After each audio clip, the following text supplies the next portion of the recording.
Hi everybody, welcome to week 4 of Boundaries. I'm super excited because we are almost through with this book and I'm very pregnant and very ready to be closing things up, getting them off of my plate so I can focus on these last few weeks that I have before our third baby comes.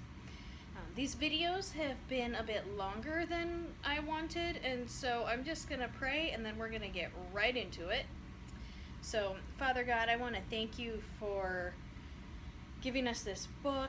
Thank you for giving all this awesome biblical instruction on how to get healthy and set good, healthy boundaries.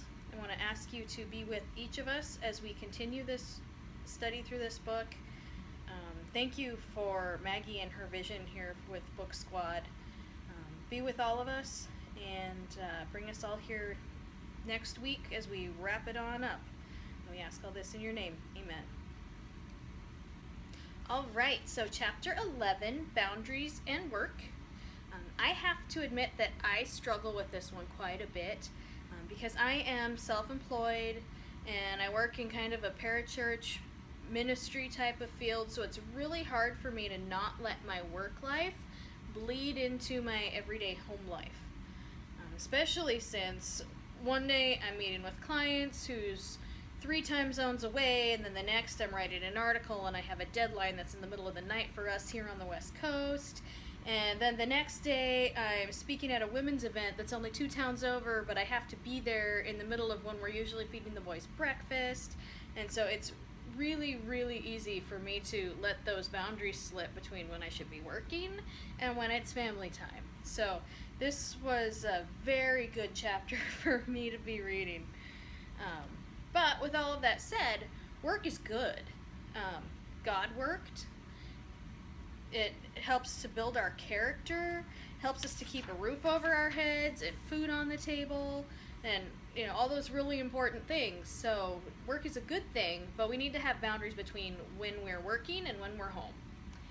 So from page 203, I just wanted to read real quick this little piece.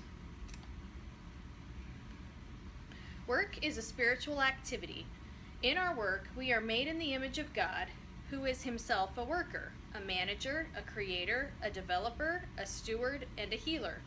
To be a Christian is to be a co-laborer with God in the community of humanity. By giving to others, we find true fulfillment. If you're interested in learning more about the theology of work, I'm actually going to put a link in the comments. Pastor Phil Ward from Golden Hills Community Church here in Brentwood, California did a fantastic 3 sermon series on the theology of work just this last July, and it's available to watch up on goldenhills.org. So I'm going to go ahead and put a link in the comments if you're interested in that, because it was really good. So now that we've established work is biblical and good for us, let's take a look at some problems that can arise in the workplace. The first one, getting saddled with another person's responsibilities. It is good for us to help each other out. We need to understand that. That's the heart of teamwork. It's the heart of building a team. And it's also showing love. The problem comes in when one starts taking advantage of the other. The one being taken advantage of needs to set a boundary with the other person. And, yes, there will probably be consequences for the other person when we do that, but that's how it should be. That's part of being a responsible adult. Number 2, working too much overtime. Again, it's your job to set the boundary here. It's your life being affected, not your boss's. So if your boss is just running over you and loading you up with the overtime and it's starting to affect your home life, it's your responsibility to say something. Number 3, misplaced priorities. To me, this one is all about communication. You need to communicate what you are able to do in the time given so that you can concentrate on the most important things. At one time, I did point-of-purchase advertising for a very large beverage company in Montana, and I had 3 different bosses. I had to answer to each one of them. They each had their own demands, their own wants, and all of them thought that what they needed was more important than the other two. So after driving myself crazy trying to make them happy and failing miserably, I got them all in a room and told them, since I obviously wasn't meeting their needs, they needed to come up with a priority list for me to work from. They hemmed and hawed. They said they didn't have time to do that. I should just know, and all these other, tried to put it off on me. But I just kept saying, nope, you're going to do this, or I'm not going to do this. And eventually I prevailed. From that day on, I worked from their list, and I never had another issue like that again. It forced them to take responsibility for getting me their part of their projects on time, and it let me know exactly what their expectations were as far as not only what they wanted, but how soon they wanted it. Number 4, difficult coworkers, from page 209.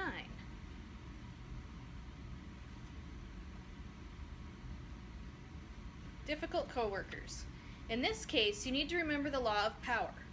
You only have the power to change yourself. You can't change another person. You must see yourself as the problem, not the other person. To see another person as the problem to be fixed is to give that person power over you and your well-being. Because you cannot change another person, you are out of control. The real problem lies in how you are relating to the problem person. You are the one in pain, and only you have the power to fix it. Are you seeing a theme here? All of these work issues come down to you and speaking up and setting a boundary. Number 5, critical attitudes. I think we've all been here. I think we've all worked with someone who was hypercritical or just a very difficult person to work with. So from page 210, avoid trying to gain the approval of this person. It will never work, and you will only feel controlled. And avoid getting in arguments and discussions. You will never win. Remember the proverb, whoever corrects a mocker invites insult. Whoever rebukes a wicked man incurs abuse. Do not rebuke a mocker, or he will hate you. Rebuke a wise man, and he will love you. That's Proverbs 9, 7, and 8. If you allow them to draw you in, thinking that you will change them, you are asking them for trouble. Stay separate. Keep your boundaries. Don't get sucked into their game. They are the one who's miserable. Don't let yourself become miserable. Don't let their miserableness bleed into you. Just stay separate. I often advise people to just keep 100% professional when they're in this situation. Do your job, do it well, and don't let them steal your sunshine. Number 6, conflicts with authority, from pages 210 into 211. If you are having trouble getting along with your boss, you may be having transference feelings. Transference is when you experience feelings in the present that really belong to some unfinished business in the past. To have boundaries is to take responsibility for your transference. If you find yourself having strong reactions to someone, take some time and look inside to see if the feelings are familiar. Do they remind you of something from the past? Did mom or dad treat you like that? Do they have the same personality as this person? You are responsible for working out these feelings. Until you face your own feelings, you can't even see who others really are. You are looking at them through your own distortions, through your own unfinished business. When you see others clearly without transference, you will know how to deal with them. Number 7, expecting too much of work. We cannot expect our jobs or our co-workers to fulfill emotional needs that are supposed to be met by our families. Work is for adulting. If your emotional needs aren't being met, then you need to take responsibility for yourself and find a healthy way to get them met outside of work. Number 8, taking work-related stress home. This is easier said than done, especially for those of us who work from home. The book says to figure out your time, figure out your limits, and then set those boundaries and live by them. I'm obviously still figuring this one out, so I'm not going to give you any advice here. Number 9, disliking your job. Just like the other 8 conflicts, this one is all on you. Maybe you became a doctor because that's what your parents wanted. That's something psychologists call identity foreclosure. Maybe you're working as a secretary because you're afraid of failing at college. Or you don't know what you want to be, so you stick with the job you fell into. That was me for a really, really long time. Regardless of how you got there, you need to acknowledge that you got yourself there. You got you there, nobody else. Then you need to do some navel gazing. Spend some time on your knees and let God tell you about His plan for your life. If you need to set boundaries with your family, do it. If you need to get some schooling, do it. If you need to find a support system, do it. Life is too short to spend it in a job that you hate. Only you can change that situation. From page 214. Finding your life's work involves taking risks. First, you need to firmly establish your identity, separating yourself from those you are attached to and following your desires. You must take ownership of how you feel, how you think, and what you want. You must assess your talents and limitations, and then you must begin to step out as God leads you. That's everything that I have for Chapter 11. Chapter 12, Boundaries and Yourself. This chapter asks us to take an honest look at where we are failing to set limits on ourselves. This is going to be a rough one, so please hang in there.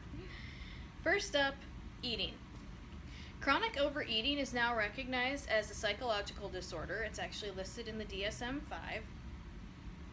Often, not always, but often it's a result of deep buried trauma. Food is used as a crutch. That's why it's called comfort food or eating your feelings. The comfort found in food is less scary than confronting the emotional wounds that the food is covering. Money. I really like what they said on page 217 about this one. It's tempting to see money problems as simply a need for more income. However, the problem often isn't the high cost of living, it's the cost of living high. Just like with overeating, the question here is, what am I trying to cover? What am I trying to hide? Time. This one drives me nuts. Anyone who works with me will tell you that I am a stickler for punctuality. To me, being chronically late to an appointment, it's a sign of disrespect. You're both disrespecting me and my time, but you're also disrespecting yourself and the way that you present yourself by being late. Task completion. The book lists 6 causes for task completion issues. In my practice, I've seen them all, but the first 4 are the ones that I see the most. Oddly enough, 1 and 4 seem to pair up really well, and 2 and 3 also pair up really well. I don't want to commit to a plan, so I'm going to let myself get distracted. Or because I'm afraid to succeed, I'm going to drop the ball on something that's critical to success. Both are bad, and both are avoidable. The tongue, from page 220 into 221. The scriptures tell us to treat our words carefully. When words are many, sin is not absent, but he who holds his tongue is wise. That's Proverbs 10:19. A man of knowledge uses words with restraint. Proverbs 17:27. According to the theological word book of the Old Testament, the Hebrew word for restrain refers to the free action of holding back something or someone. The actor has the power over the object. It's a boundary-laden term. We have the power to set boundaries on what comes out of our mouths. Sexuality, from page 221. The individual caught up in an out-of-control sexual behavior generally feels deeply isolated and shameful. This keeps what is broken in the soul sequestered in the darkness, out of the light of relationship with God and others, where there can be neither help nor resolution. His sexuality takes on a life of its own, unreal and fantasy-driven. One man described it as a not-me experience. It was, for him, as if the real world was watching his sexual actions from across the room. Others may feel so dead and detached that sexuality is the only way they come alive. The problem, however, is that, as in most internal boundary conflicts, sexual boundarylessness becomes a tyrant, demanding and insatiable. No matter how many orgasms are reached, the desire only deepens, and the ability to say no to one's lusts drives one deeper into despair and hopelessness. Alcohol and substance abuse. Just like all the other areas we've talked about here, this one is also cyclical. It's a self-fulfilling prophecy unless help is sought. So why do we have such a hard time setting boundaries in these areas? The book lists 3 reasons. Number 1, we are our own worst enemy. When someone else is trying to violate our boundaries, it's easy to walk away or put some distance between you and them. It's not so easy when the you is them. Number 2, we withdraw from relationship when we most need it. All of the self-boundary issues we just talked about have an element of shame attached to them. So rather than seeking support from the body of believers, we withdraw. From page 224. And yet the Bible doesn't recognize any other answer to our problems. Grace comes from the outside of ourselves to be useful in healing. Just as the branch withers without the vine, John 15, 1-6. We can sustain neither life nor emotional repair without bonding to God and others. God and his people are the fuel, the energy source from which any problem is addressed. We need to be joined and held together by every supporting ligament, Ephesians 4:16, of the body of Christ to heal and to grow up. Number 3, we try to will the problem away. Has that ever worked for anyone? No. God gave us free will as a gift, but if we try to use it to power through a sin, we're turning it into an idol, putting our faith in our will rather than our faith in God. 2 wrongs do not make a right. Colossians 2:20-23, which is actually in the book on page 225. Why do you submit to the world's rules? Do not handle, do not taste, do not touch. These are all destined to perish with use because they are based on human commands and teachings. Such regulations indeed have an appearance of wisdom with their self-imposed worship, their false humility, and their false treatment of the body, but they lack any value in restraining sensual indulgence. The next section in the book is a step-by-step on correcting and setting boundaries with yourself. I'm actually going to skip it because 1, it's so individual. Each one of us has different boundary setting issues and they don't necessarily translate. And 2, the steps themselves are always the same and we've already covered it. So in the interest of time, I'm just not going to do that. I will say if you want to discuss it further, let's do it in the comments. Or if you want to email me, I'd love to hear from you and have a conversation around this. Just shoot me an email. The final section of this chapter has to do with boundary setting for victims of abuse and or trauma. In all honesty, this is not the format to address that.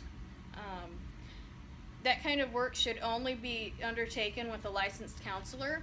And while I'm working on getting licensed, I'm not there yet, so I'm not going to address that. But if that is you, please reach out. I can refer you to some excellent licensed Christian counselors. We can find you the help that you need. Most insurance plans now cover 10 sessions per year, and some counselors work on a sliding scale. So if money is an issue that's stopping you from getting help, we can find a way around that. Just please reach out. If you have been victimized and are ready for help, help is available, and we would love to help you find that help. I'm more than willing to help you find it, and I'm sure that the other gals from Encourage Squad would be too. Just, even if you don't feel comfortable reaching out to us, reach out to someone, find the help that you need. There's no reason to go through life as a victim. Okay, so on that very heavy note, that's it for chapter 12. Okay, chapter 13, Boundaries and God. So when I first read this chapter title, I thought, okay, this should be interesting. And it was definitely eye-opening. It's the kind of stuff that you know in your head, but you need a certain context to really make it here in your heart. So I'm going to start us out here by reading a section from page 235. The Bible is a living book about relationship. Relationship of God to people, people to God, and people to each other. It is about a God who created this world, placed people in it, related to people, lost that relationship, and continues to heal that relationship. It is about God as creator. This is his creation. It is about God as ruler. He ultimately controls his world and will govern it. And it is about God as redeemer. He finds, saves, and heals his loved ones who are lost and in bondage. Just as the Bible is about relationship, so are boundaries. One of the ways God teaches us about boundaries is by respecting ours. He does allow us to say no without withdrawing his love. But if we say no, he allows the appropriate consequences to follow. Think Jonah and the fish. Jonah told God no, so God let Jonah suffer the consequences, not because he wanted to punish Jonah, but because God wanted Jonah to learn a lesson. God is sovereign. He has a reason, and we don't need to know why. God asks us to do things. We just need to know he has our best interest at heart and trust him. But he'll let us learn the hard way if we really want to. Part of learning to trust God means learning to trust him with our anger. Even when it's directed at him, we need to trust him with our anger. Many of us learn from our families of origin that anger is unacceptable. That's not God's way. He wants real relationship. Real relationship includes all the feelings, anger included. The truth is, God's love is the only thing that can transform our anger. Just as God respects our boundaries, he also expects us to respect him, or respect his. From page 238, God expects his boundaries to be respected as well. When he makes choices or says no to us, that is his right, his freedom. If we are to have a real relationship with him, we need to respect that freedom. When we try and put him into binds where he has to do something, we are testing his freedom. When we are angry with him for what he does not do, we are not allowing him the freedom to be who he is. But God also allows us to disagree with him. From pages 239 into 240. Then again, God does not want us to be passive in our relationship with him either. Sometimes, through dialogue, he changes his mind. We can influence him because ours is a real relationship of the kind Abraham had with God. In Genesis 18:16-33. God said that he would destroy Sodom, yet Abraham talked him out of it if he could find 10 righteous people. God wants us to respect his boundaries. He doesn't want us to withdraw our love when he says no. But he has nothing at all against our trying to persuade him to change his mind.